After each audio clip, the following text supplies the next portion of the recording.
Today, I'm going to show you how to fix one of the most annoying errors you might encounter while browsing. This site can't be reached error. It can happen in Chrome, Firefox, Edge, or any other browser. And it's super frustrating when you just want to visit a website.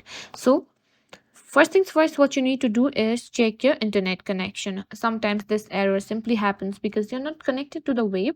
So, make sure your Wi Fi or Ethernet cable is properly connected. Try disconnecting and reconnecting to your Wi Fi, or you can also restart your router to reset your connection. Now, it's possible that the website you're trying to reach is down, not your connection. To check this, you can visit a site like Down for Everyone or justme.com. Simply type in the URL of the site you're just trying to visit, and it will let you know if the problem is on the end or if the site is down.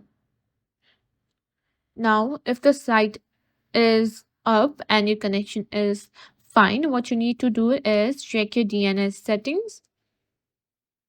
To check your DNS settings, you need to go to settings and search for DNS. Here you can find DNS. If you have installed DNS or VPN services, simply toggle it off or turn it off. And that's it. This is how you can fix the site can be reached error. Hopefully one of this solution work for you.